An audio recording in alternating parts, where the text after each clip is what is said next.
اور عزت کرنا فرض عین ہے۔ سیدنا امام حسن العسکری سلام اللہ علیہ، ان سے ایک روایت شدہ حدیث ہے، تفسیر حسن عسکری میں یہ حدیث موجود ہے۔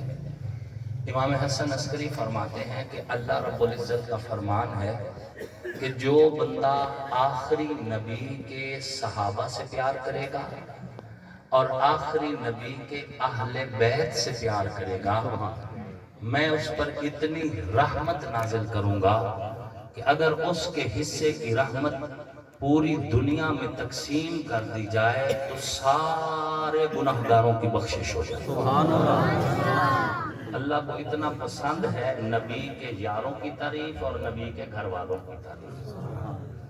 اور حدیث کا اگلا حصہ بھی ہے، سیدنا امام حسن عسکری فرماتے ہیں کہ اللہ کا فرمان ہے کہ جو بندہ آخری نبی کے صحابہ میں سے کسی ایک سے نفرت کرے گا یا اہل بیت میں سے کسی ایک فرد سے نفرت کرے گا، اللہ اس پر اتنا غضب نازل کریں گے کہ اگر اس کے حصے کا غضب پوری دنیا میں تقسیم کیا جائے تو کسی بندے کی بخشش نہ ہو۔ اتنی بڑی نحوست ہے صحابہ کے بارے میں دل میلا رکھنا یا اہل بیت کے بارے میں دل میلا رکھنا۔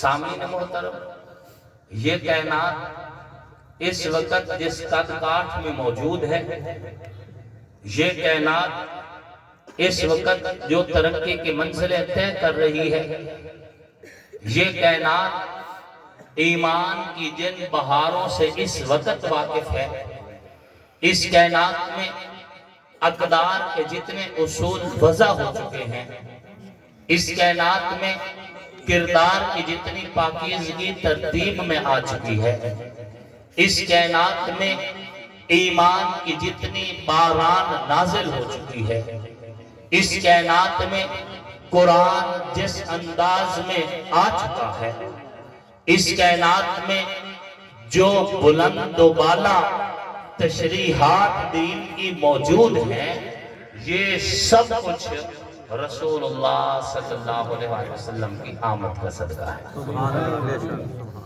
لہلہاتے کھیت ہوں، چہچہاتے پرندے ہوں، مسکراتے پھول ہوں، بہتی ہوئی ندیاں ہوں، ہری بھری وادیاں ہوں، شرق ہو یا غرب ہو، شمال ہو یا جنوب ہو، کعبہ میں ہونے والا طواف ہو یا مسجد نبوی کی اذانیں، مقرر کی تقریر ہو یا خطیب کی خطابت، واعظ کا واعظ ہو یا ادیب کے لفظوں کی ترتیب، شاعر کی شعری ہو یا نقیب کے لفظوں کا چناؤ، مدرس کا علم ہو یا محدث کا حدیث، مفسر کی تفسیر ہو یا عالم کا علم، فقیہ کی فقاہت ہو یا ولی کی ولایت، مسند تدریس ہو یا مسند خطابت، تقویٰ کی بات ہو یا شہادت کا عظیم مقصد، یہ جو کچھ بھی ہے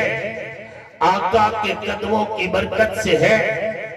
آقا نہ ہوتے اجالے نہ ہوتے، آقا نہ ہوتے اجالا نہ ہوتا، آقا نہ ہوتے اسلام کا بول بالا نہ ہوتا، آقا نہ ہوتے کردار نرالا نہ ہوتا، آقا نہ ہوتے دین سب سے اعلیٰ نہ ہوتا، آقا نہ ہوتے کائنات ابھی قائم نہ ہوتی، آقا نہ ہوتے ماؤں کو ماں نہ کہا جاتا، آقا نہ ہوتے بہنوں کی شناخت نہ ہوتی، آقا نہ ہوتے باپ جنت کا دروازہ نہ کہلاتا، آقا نہ ہوتے ہم پتھروں کی پوجا کرتے، آقا نہ ہوتے ہم چاند ستاروں کی عبادت کرتے، آقا نہ ہوتے ننگے بدن کعبہ کا طواف کرتے، آقا نہ ہوتے زندگی کے اصولوں سے ہم نہ واقف ہوتے۔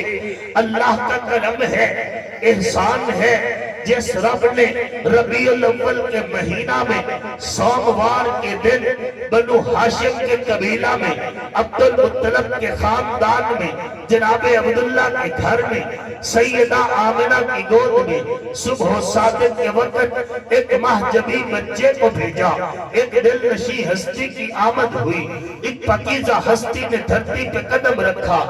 آقا کی نبوت کی برکت سے، رسالت کی برکت سے، بعثت کی برکت سے دلوں کے حال بدل گئے، سوچوں کے زاویے بدل گئے، آنکھوں میں حیا کا کاجل آ گیا، ننگے بدن کو احرام کی دولت مل گئی، دنیا کے اندر روشنی ہی روشنی ہو گئی. کعبہ بتوں سے پاک ہوئے تو میرے پیغمبر کے صدقے کعبہ طواف سے واقف ہوئے تو میرے پیغمبر کے صدقے کعبہ لبیک اللہم لبیک سے آباد ہوئے تو میرے پیغمبر کی نبوت کی برکت سے کعبہ کو قبلہ بنایا گیا ہے تو حضور کی دعاؤں کی برکت سے یثرب کو طیبہ کہا گیا ہے. حضور کے قدموں کی برکت سے صدیق اکبر مکہ کا تاجر تھا، مکہ کے تاجر سے اتنا بلند مقام پاتے کہ ثانی اثنین اذ ہما فی الغار کا خطاب ملتے تو نبی کی برکت سے عمر فاروق کو اشداء علی الکفار کا اعزاز ملتے تو میرے پیغمبر کی برکت سے جناب عثمان کو ذوالنورین کا تاج ملتا ہے تو میرے پیغمبر کی نبوت کی برکت سے جناب علی المرتضیٰ کو حیدر کرار کہا جاتا ہے تو میرے پیغمبر کی نبوت کی برکت سے جناب حسن پاک کو مجتبی کہا جاتا ہے تو میرے پیغمبر کی نبوت کی برکت سے جناب حسین کو شہادت میں عظیم خطاب اور اعزاز دیا جاتا ہے تو میرے پیغمبر کی نبوت کی برکت سے سیدہ زہرا پاک کو جنتی عورتوں کی سردار کہا جاتا ہے تو میرے پیغمبر کی نبوت کی برکت سے جناب امیر معاویہ کاتب قرآن بنتے ہیں تو میرے پیغمبر کی نبوت کی برکت سے صحابہ دنیا میں ہی اللہ کی رضا کے سرٹیفکیٹ حاصل کرتے ہیں تو میرے پیغمبر کی نبوت کی برکت سے اہل بیت اطہار کو اللہ رب العزت کی جانب سے انما یرید اللہ لیذھب عنکم الرجس اہل البیت کا اعزاز دیا جاتا ہے تو میرے پیغمبر کی نبوت کی برکت سے فقیہوں کی فقاہت ہو یا اولیاء کی ولایت ہو، مدرس کی تدریس ہو یا خطیب کی خطابت ہو، عالم کا علم ہو یا واعظ کا واز ہو، شاعر کی شعری ہو یا نعت خواہ کے سوز و لحن ہو، کائنات کے اندر یہ جتنی بھی نعمتیں ہیں مسجد کے منبر محراب سے لے کے مینار تک یہ جو کچھ بھی ہے کرم خدا کا ہے، صدقہ مصطفیٰ کا ہے. وہ آئے جن کے آنے کی زمانے کو ضرورت تھی، وہ آئے جن کی آمد کے لیے بے چین فطرت تھی، وہ آئے نغمہ داود میں جن کا ترانہ تھا، وہ آئے گریہ یعقوب میں جن کا فسانہ تھا، وہ آئے جن کے لیے مضطرب تھی وادی بطحا، وہ آئے جن کے قدموں کے لیے کعبہ ترستا. حضور آئے تو مقدر بن گئے لوگوں کے، اور یہ حضور کی خصوصیت ہے کہ جہاں پہ حضور کی نظر ٹک گئی اللہ نے ہدایت کے فیصلے فرمائے. ایک سردار قید میں آیا ہے، ستون سے باندھا گیا ہے، رسیوں سے جکڑا ہوا ہے. حضور اس کے پاس تشریف لائے، وہ سر جھکا کے کھڑے ہیں. حضور نے کہا سمامہ سر اٹھا میرا چہرہ دیکھ. سمامہ نے کہا اس پوری دنیا میں اگر کسی سے نفرت ہے تو مجھے آپ کے چہرے سے ہے.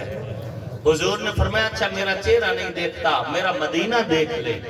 اس نے کہا میں نے کیسر و کسرا کو دیکھ رکھا ہے، میں نے اتنی بڑی سلطنت اور محلات دیکھے ہیں، اس کچے کوٹھوں پہ مشتمل بستی کو دیکھ کے کیا کروں گا. حضور نے فرمایا